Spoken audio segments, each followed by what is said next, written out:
Hey guys, how's it going? Onus here. Welcome to the second round of the 2016 Formula SimRacing World Championship. My personal highlights coming from Bahrain, where it's currently very sunny. But for the race the sun is going to go down and it will be a night race, just like we have in real F1. Anyhow, this is not real F1, as I said. This is Formula SimRacing. It's the second round. We have all seen what happened in the first round. Of course, if you have not, that video is also up on the channel with the personal highlights. I had a technical failure there from my PC. Its end, and that cost me definitely a good result there. And then after that, I got I had a collision with Kiss. So that's what happened there. But you know, that was all 3 weeks ago. It was a long time ago, as we are in Q2. By the way, I'm gonna skip Q1 because the race is going to be quite a good one. By the way, grab your popcorn and your drinks because seriously, it's gonna be a good race. I can tell you that. But first, as I said, Q2. Q1 has been left out. If you want to see Q1 still, that lap, I could make a separate video with just the lap itself, and perhaps I could use it or record it with the triple monitors, basically, so you would have a wider vision, so to say. It's a bit weird to explain, but whatever. Let me know if you still want to see it, because if not, then whatever. I got through to Q2 relatively easily, I think, probably P3 or P2 or something like that. But I did notice though that a lot of guys around me seem to have really good pace. And what I also noticed today is that I probably have a little bit less downforce than other guys around us as well. But you know, that is still yet something to be discovered for the race. Q2 was 15 minutes long, excuse me. And as I said, it's sunny. I had really big troubles there in that hairpin where we just went through. I couldn't get the front end to turn in at all in the qualifying. But you know, better struggle a bit in the qualifying and have better race pace than the other way around. 2D originals around the track, this is one of them. And obviously now the main straight as well. But as I said though, after that 3-week break after Australia, I was pretty much ready for this race. It was quite nice to have a 3-week break, because you know, we all know what happened at Australia, and it wasn't all that nice. So it's a little bit of a mind reset, and try it again, and maybe try this time even harder. Two cop-outs for this weekend, soft and medium. Currently on the soft, obviously, as we are qualifying or setting a qualifying lap coming around the final corner. Relatively stable lap. Could have been quicker though in the first qualifying session. I think I did a 30.8 as I'm doing a 31.0 over there, which puts me up in second place for the time. But it wasn't enough, so to say, to stay in second place, because I was demoted to fourth place with Kuba behind me. As we see here, the race under night conditions, as I said, under the lights of the desert. Formation lap underway, but again the qualifying. I wasn't too happy with the Q2 time.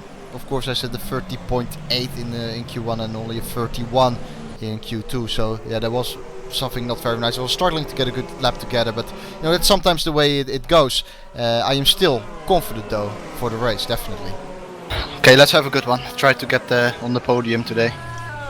There we hear the first team radio of today. You'll hear plenty of team radios today, by the way. It's gonna be a crazy race. I can really guarantee you that. So what's the top three? Kiss, Patel and Alessandro. Okay. Then Kuba behind. Yep. Then Masuli and Greco, Bigazzi, Sadler. Okay. So quickly going through the grid order, so to say, the top 10, just to know where everyone is. So that Kuba qualified behind us. We'll see what we can do from there onwards. Of course, it's important to of course have a good start. Maybe we can get ourselves into the top 3. That would be nice. But at least staying in P4 is a target, so to say. But I really wanted to get at least on the podium today, because I feel like I have to make up for something after Australia. Of course, in Australia we had pole and we didn't get it here. But still, I think I was more confident for the race, because from quali, I saw that a lot of other guys had quite a bit of downforce. If I can stay with the top 3 and I have lower downforce, then I have maybe a good chance at passing them down the main straight. It's not like I have a massive top speed advantage or anything like that, but definitely a slight edge over the other guys, so to say. So doing a few more burnouts, in fact doing one more I think, before we enter our grid slot and lock it in there. And of course we will be staring at those 5 red lights as always, of course. Obviously getting ready for that second round. Practiced hard for this race. I wanted to make up after Australia. Was definitely not happy after that race at all. But losing is sometimes a good motivator. And that was certainly the case for this race, I think. So then, waiting for those 5 red lights to come on, and then the first lap out of 57 laps around Bahrain will be on the way. We've got 5 red lights already. Watch the left hand side, that's where we are, on that second row, as the lights are off, and a pretty, well, I think a decent start. Could have been better though. I think Kuba had a better start than us. He's on our outside entering the first corner, still in P4 though, but look at that, Kuba swinging it around the outside. He will have the inside line of course, and I have to let him go there. So 1 position lost at the start there to our teammate Kuba, but look behind in the mirror as well, it's Francesco Bigazzi, who's right now attacking us too on the inside of turn 4. I leave the door wide open, and so he goes for the inside, and of course, why wouldn't he? Seems like we could lose another position here. I keep it around the outside as I get squeezed off there. Have to be really careful now. David Greco on our inside as well for the next corner. Very, very hectic start here. And in fact, we have lost the 3rd position on the start and being relegated down all the way to P7. So a really poor start from us. The initial getaway wasn't that great, of course, because Kuba was straight away alongside. But you know, if I let Kuba through, okay. But Greco and Bigazzi as well. You know, not happy with that start at all, of course. Down to P7, and what I should have done, we'll watch the replay of the start soon. What I should have done, honestly, was cover the inside line of turn 4. That's a mistake I have made. Hopefully I can learn from that and do it better in the next couple of races. But yeah, that was a poor start from me, to be honest. Yeah, Bigazzi was on my inside for that chicane, and honestly he didn't leave all that much room. But yeah, it's racing. And he was on the inside, I think. But as I said, we'll have a look at the replay soon. Not a good start for us though. As I said, down into P7 at the end of lap 1. So replay of that start then. Here we go. Kuba on the left hand side. Kiss starting from pole position. And here we go. You see it over there. Kuba on the left hand side already ahead of us, actually going into the corner. I had the inside line though, but Kuba making nice use of the space which was available around the outside. Then over here I decide to stay behind Kuba, get the slipstream, let him drag me towards him. And then over there, yeah, I should have gone for the inside, to be honest. I was like, it's lap 1 and my teammate is up ahead. I don't really want to be on the inside and go for an attack, because Kuba braked relatively early, thanks to that I had to brake relatively early, and Bigazzi going wisely and rightly so on the inside there. Greco had to go off track to overtake me. That's the way it sometimes goes, seeing it from above. Here we go. Greco also well off the line, I think. That must be Greco behind us. And there we have it. Relatively clean start for the whole field, which is good. Something I forgot to mention that, and I should apologize for that, is Jim Paris's at the back of the grid penalty for this race after having a qualifying cut. And look at Bigazzi there braking a lot later. So yeah, Paris is the winner of the first round, has to start from the back of the grid. And then here, yeah, rather close to making contact. To be honest, yeah, Bigazzi didn't leave really all that much room. But yeah, whatever, you know, it's racing. If you are going to cry about that, then I don't think any kind of wheel-to-wheel racing would be possible. But yeah, it is a little bit naughty and yeah, dirty is even a bit Kuba's pitting on lap 10. Kuba's pitting on lap 10. Nikodem lap 9. So there we have some strategy going on already, of course. We are planning a free stop here for this race. About lap 11, then lap 23, so do 2 option stints. Then the prime and pit for the final time around lap 39, I think, and do another prime stint at the end. That was our strategy, as we are behind Greco here, opening up lap 7 on the inside of Greco, trying to outbrake him. Can we do it though? Yes, we can. But Greco tries to swing it around the outside. We'll have the inside line for this corner, so I'm gonna have to leave him room there. So good defending from Greco, of course. Kuba still in front of that. After a couple of laps, there is still a little bit of a train. You can see it up ahead. There is not really, you know, there aren't any big gaps forming or anything like that. In fact, I think the top 7 or 8 was divided by about 4.5-5 seconds. So we can still see the leader after 8 laps, and that is somewhat nice to see. But I have been behind Greco for a long time now, and I couldn't get past. I tried it multiple times, as you saw it on the last lap as well, but I tried it even before that too, but couldn't get by. I did get a few shots in, but couldn't make the move stick. Slipping towards the end of lap 8, here we see there's a ghost speed car behind us. I think that was Journey Simulcic, and Greco trying to apply some more pressure on Kuba. You can see it visually, those two are quite close to each other. Here we go, on board with David Greco. He will open up the DRS. Down into turn 1, Kuba goes defensive, of course. The boost setting will be enabled, boost level 2, which is the highest boost available in FSR. Greco on the inside of Kuba and makes that move stick nicely. Good clean move from Greco. So Greco passing Kuba then.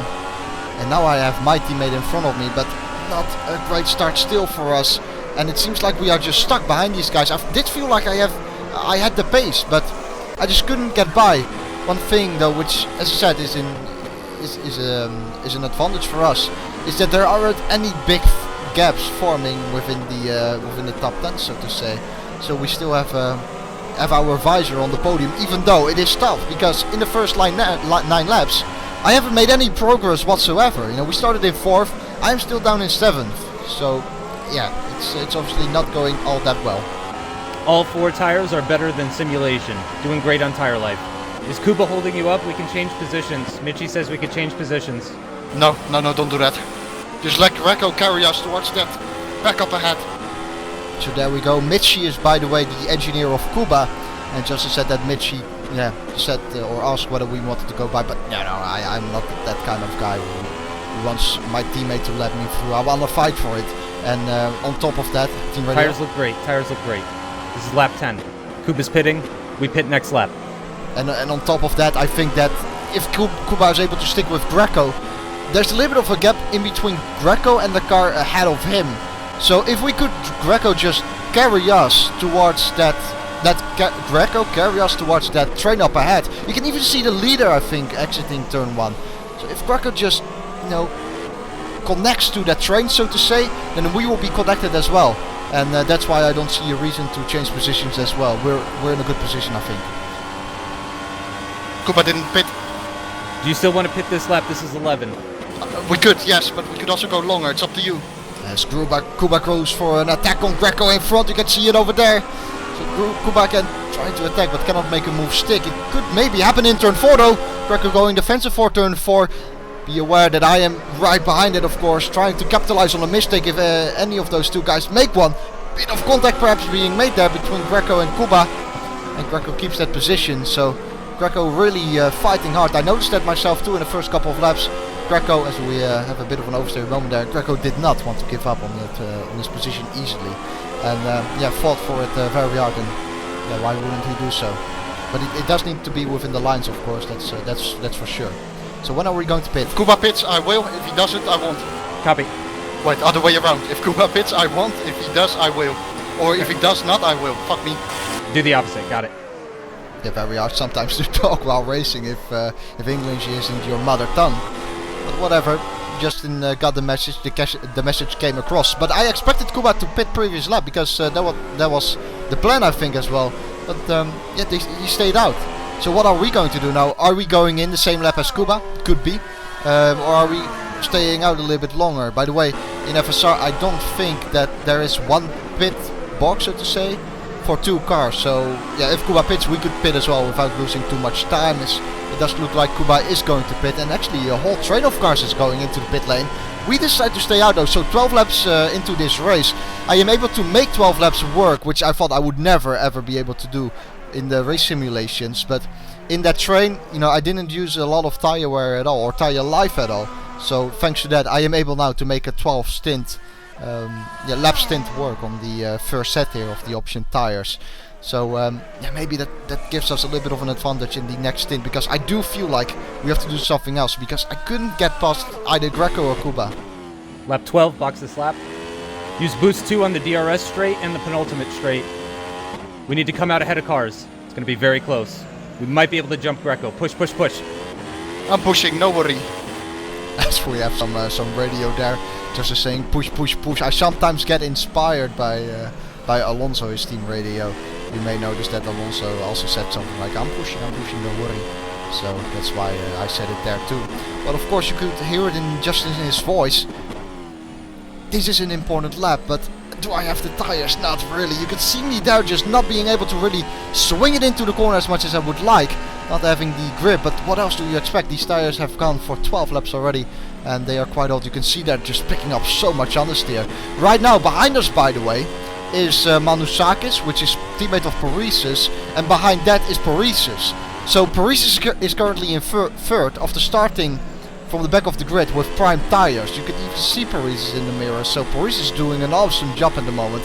He started on prime tires though, so as I said, he will be going on for a little bit longer. We are going to pit though, and the question is whether we have been able to jump Greco. I doubt it, because we were on the worn tires of course, but we will see. Fuel is dead on exactly where we should be. But what I know right now is, well, that first stint we didn't make any progress at all. I only lost 3 positions. If I want to perform this afternoon, I have to do it right now, and this second stint is going to be very important for us to do that. There is Greco in front, and we just about, slot in right behind him again, so not able to jump Greco. What has been going on though is Kuba again passing Greco. So Kuba in front. Car ahead is Greco. He's on softs. Brzezinski ahead of him on primes. Fuck. Simoncic ahead of him on primes as well. Simoncic jumped us as well, meaning we are currently in 10th place. Simoncic has gone for another cut. He was behind us before, not anymore though. But yeah, I said fuck there, because I am currently on the option tires, so is Greco, and in front of that they are all medium, so if I was behind Kuba right now, who is on medium, I probably could have passed him, but because Greco is ahead of me on softs as well, it's gonna be tricky, because Greco has the same tire advantage than me, so to say. Lap 14 of the race though, closing up on Greco with the DRS. Is Greco going to make a move himself on Kuba? It doesn't look like it, but he comes from really far. Can he make it stick though? Not really. They make a little bit of contact, I think. Can I capitalize on it? That's the question. It does look like it with an outside pass on the exit of turn 3, but it seems like something is wrong with Kuba or something. Same for Greco. Really weird what went on there, excuse me. One thing which is for sure though, is that we finally got past both of them. And Kuba having suspension damage. You can see it over here. Kuba has to turn his wheel to the right, so Greco and Kuba indeed probably making contact into turn 1. We see a replay of it over here. Greco just jumping all over those curbs. And because he did that, he had not really any control of the car anymore. And made contact with Kuba, resulting in suspension damage for Kuba. There we see it, there was the tap. And then over here is this, kind of Mika Hakkinen overtake, I would almost call it. Around the outside of 2 cars, and Greco, you see him there, letting Kuba back through. So here we see it again from another angle. Yes! As we hear Justin there saying, yes. Special overtake, I guess. Kuba may have a broken suspension from that contact with Greco, not your issue. So there we have the report, and Kuba indeed did have suspension damage. He kept on racing, but 7 tenths quicker than the car ahead last lap. 7 tenths. You got this. It wasn't really nice for Kuba, of course, and I really hated to see that. And I think Kuba is all the way outside of the top 10 now too. But we have joined the train in the next meantime. 4 cars, those 4 cars you see in front of you, all on primes, Come on, let's get them. Keep using boost 2 if you need to. I'll keep you updated if it's a problem. Not gonna use boost this time. I want to see what they are going to do first, because they're already having a battle. Yeah, this was team radio from a little while ago, I think 2 laps ago or something. After I passed Kuba and Greco, there was about a 2.5 second gap to this train. I closed it up, I closed that gap in about 2 laps. So yeah, of course I am on those soft tires, and immediately I closed that gap which there was to them. I overtook Simoncic in the meantime as well, because Simoncic was ahead of Kuba and Greco, remember. And you can see that gap now. Behind me is Simoncic. That's the gap I made up to this train. And now we are part of that train, and you could hear it in my voice as well during that team radio. I am now a little bit more energetic, because I know that this could well be a good race still for us. Leading this train, I think, is Mohammed Patel around this time. If we are right on the back of, is that Kiss? It's either Kiss or Bigazzi, I think. nonetheless, I'm going for an overtake, that's for sure. It is Bigazzi, I think, who outbrakes himself. And that's the move done, I think. Yes, it is indeed. So, got rid of Bigazzi relatively early there, especially considering I couldn't get by Greco or Kuba before for like 12 laps long. And Bigazzi still trying to outbrake me, but he went way too deep into the corner. So it's a relatively easy move. And jumped another position. That's good news, of course. Lap 18 though, we are coming towards the end of our Good job, that's Daniel Kiss up next. Daniel Kiss. He's lapping in the mid-35s. So now the next victim is Kiss. Right now, obviously, we're flying on those option tires while everyone around us is on prime. So this stint is crucial. So far, though, this stint has gone really well. We overtook Greco, Simocic, Kuba. I just overtook Bigazzi. Here goes Kiss as well, by the way. Picking up the slipstream from the car in front, which is Michele D'Alessandro, and even making the move before the corner. And Kiss, I think, there as well had DRS. So we both had DRS, but still able to make that move stick. Having a little bit of a poor exit out of turn 3 though. Kiss, can he make another move stick? He has a look on the inside of turn 4. But no, he tries to, or he decides to back out of it, which is the wise choice. Alessandro ahead. He's lapping in the low 35s. Now it's Alessandro then, and we are up to, I think, 5th. So who's ahead? Jim Paresis is leading. Manusakis, his teammate, is in 2nd. They are on a 2-stop. 3rd is Patel. 4th is Michele D'Alessandro. We are in 5th currently as we are trying to do an attack on Michele D'Alessandro as well. Climbing through the field really, like cutting through it like butter, so to say. Michele defending pretty well though. Squeezing me a little bit to the outside of the track and keeping that position, so good driving from him. I'm gonna be staying with these guys for as long as I can, unless I will drop too much time and then pit. Some fuel saving might be good. If we can, we could pit at lap 23 and just stick to the plan, but then there would have to be a gap. Yes, that's what I'm thinking. The tire wear is worse this stint versus previous stint, so I think 23 still. This is lap 21. So that was team radio from lap 21 onwards. And of course my tires are much more worn than the guys around me because they are on the prime tire. And you can see that I'm somewhat losing connection to Michele as well during this lap, and that means that I'm probably going to pit in lap 23. So I pitted for the first time in lap 12. That did another 11 laps on the option tire. Now 2 prime tires to go. Yes, we have the gap. Medium right. Yes. Yep, we will come out behind VB Madcape. We will come out behind Madcape. So Madcape has pitted then. Yes, Madcape just made their first stop. Madcape is the team of Paresis and Manusakis. We are in the pit lane then for our second stop.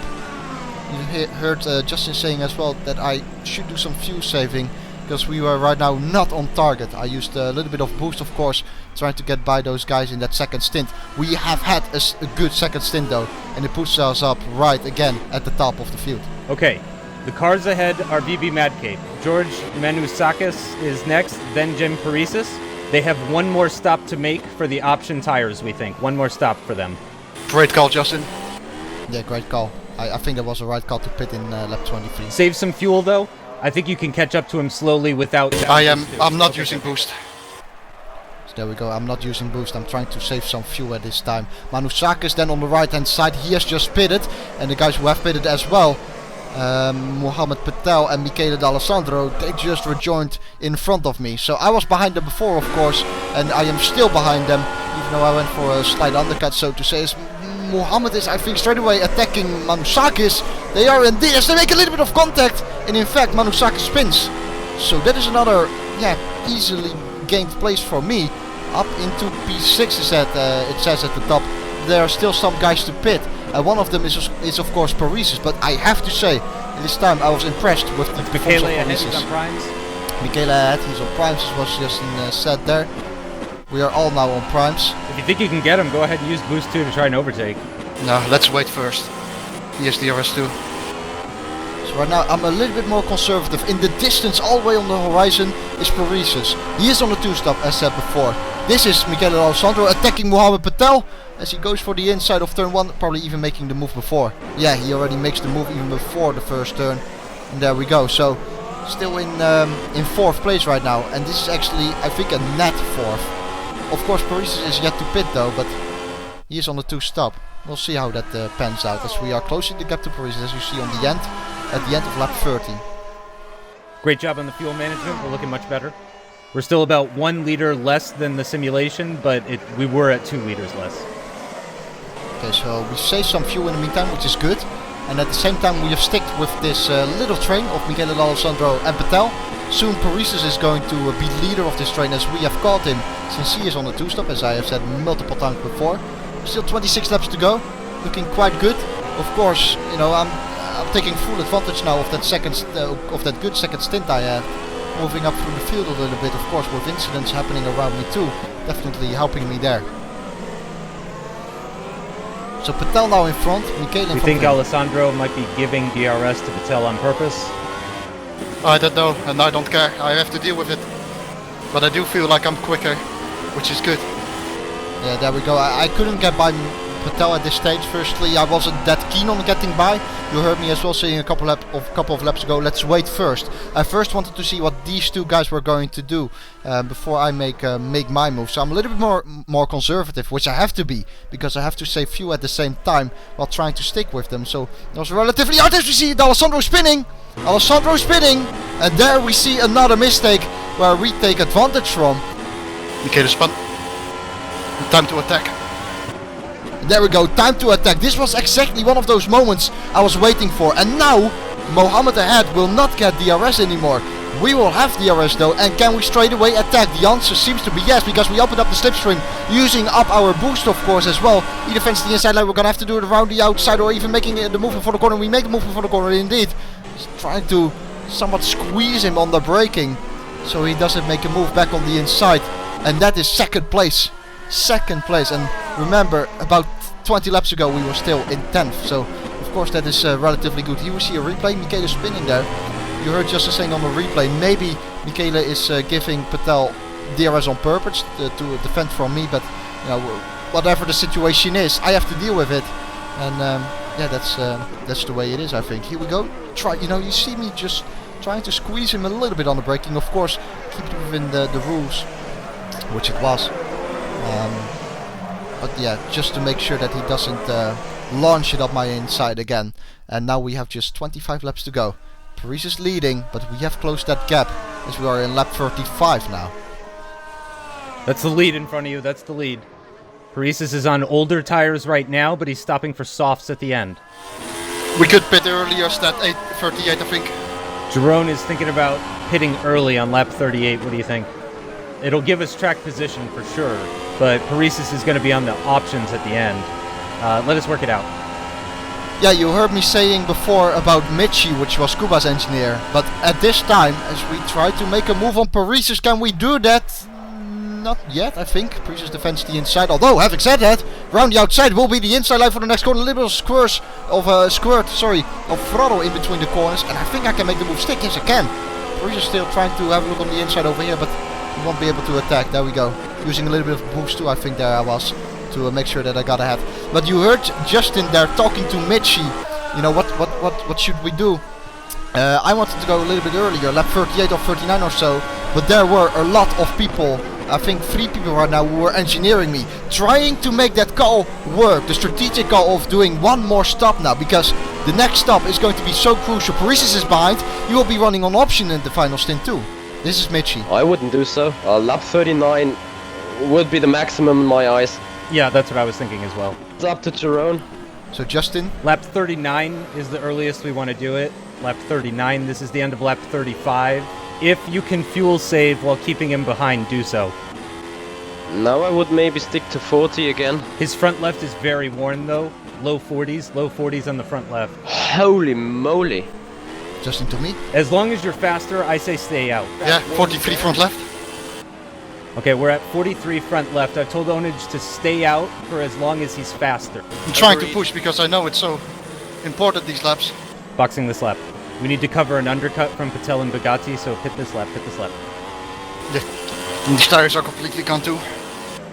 Yeah, there we go, lap 39. And you heard Michi there then having a little bit of a conversation with Justin at the same time. At this time as well, Paschalis, who you know, was also sort of engineering me. So there were 3 people now trying to make the right call. But I felt like I had to pit about in lap 39, right about now, even 38 perhaps, because if I do that, then I'm could, you know, take advantage of a little bit of an undercut and make a bit of a gap for the final stint, because that would be nice at least. I don't want them to be the whole time in my DRS zone. After I passed Paresis, I made a little bit of a gap to him, but now my tires were completely falling off, and yeah, because of that Paresis was able to get closer to me again. So I think I have to pit this lap, but yeah, leading this race at the moment, who would have thought that at this stage, of course, or well, 20-30 laps ago. Wonderful job. Wonderful job. I don't know how you take the lead and manage to conserve fuel, but you've done it, man. I'm trying my best. Let's bring this home. So yeah, let's bring this home. I knew that right now it was possible. 17 laps to go. I by the way, at this stage I had no idea really what happened in that second and third stint. I only remember being in A for 7th and seeing the train in front of me and thinking, how the hell am I going to be, you know, the leader of the train? You have boost 2 to play with. Use it to get by him if you need to. I would conserve. No, push. Use boost 2 on the DRS straight, and also the penultimate straight, and also the start-finish straight. All 3. So some team radios were from a little while ago. Bear that in mind.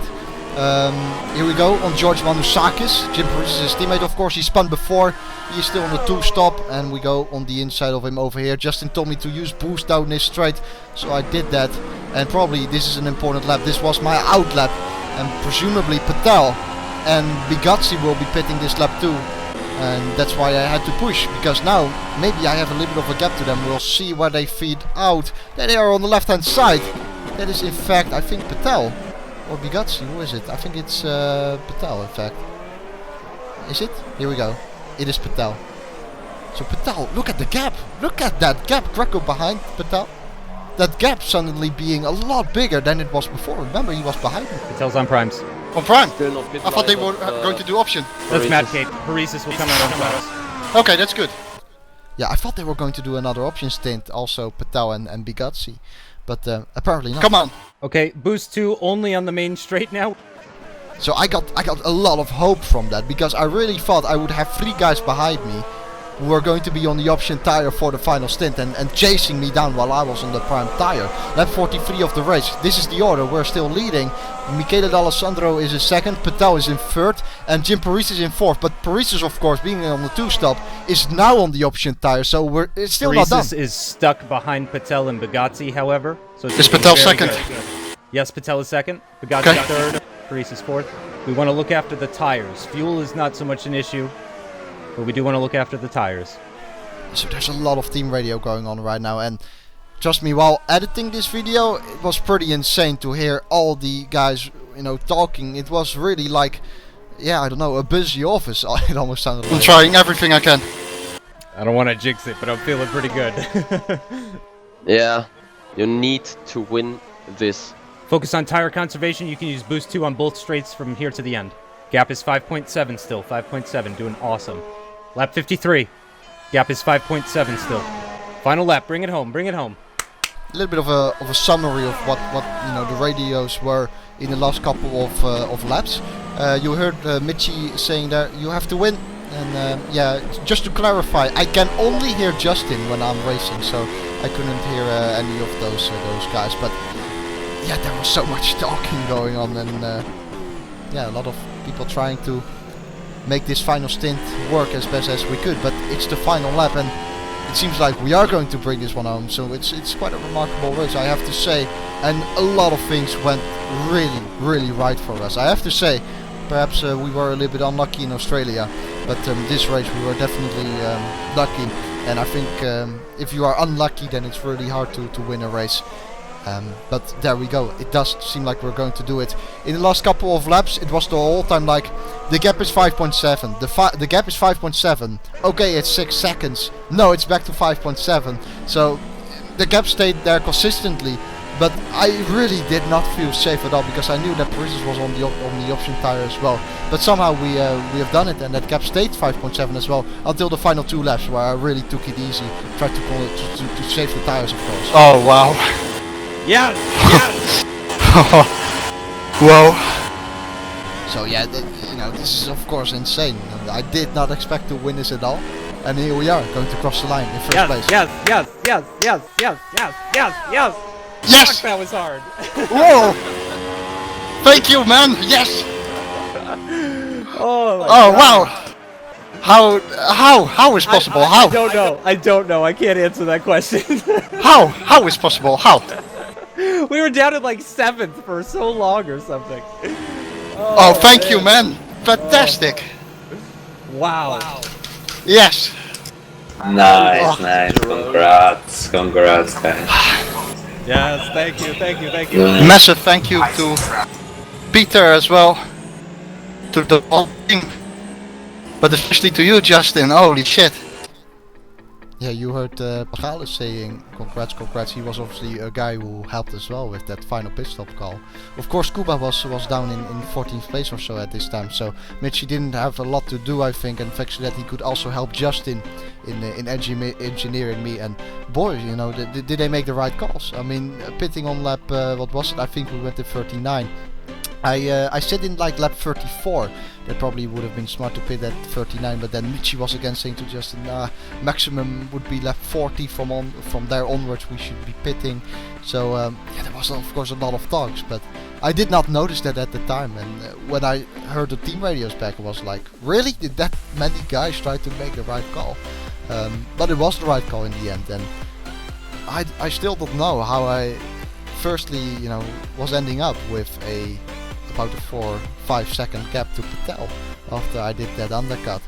And as soon as I knew I had that gap, then I was like, come on, you know, 17 laps. It were the longest 17 laps ever, I have to say. But yeah, it was still a good result for all of us, I think. Where was Kuba in the end? Kuba finished in 14th.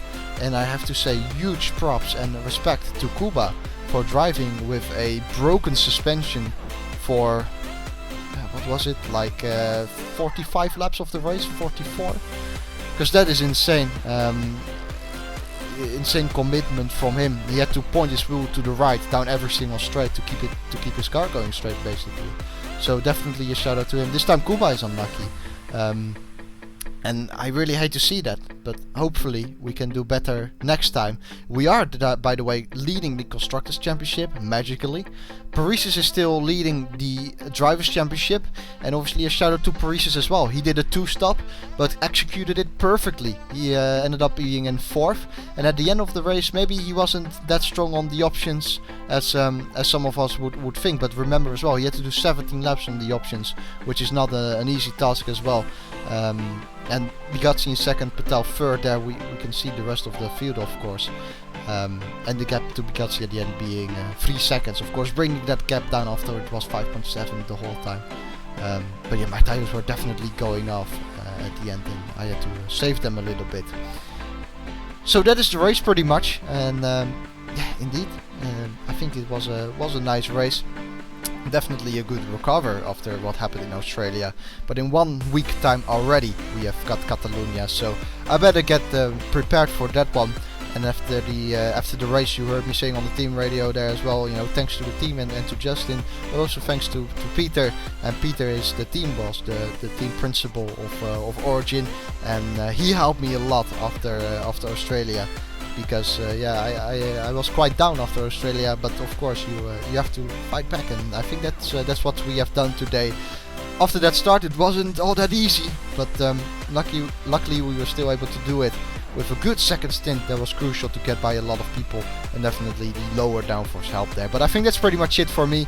I hope you guys have enjoyed it. I certainly did enjoy this race, and I hope to see you next week for the 3rd round at Catalonia. Thank you for watching, and goodbye.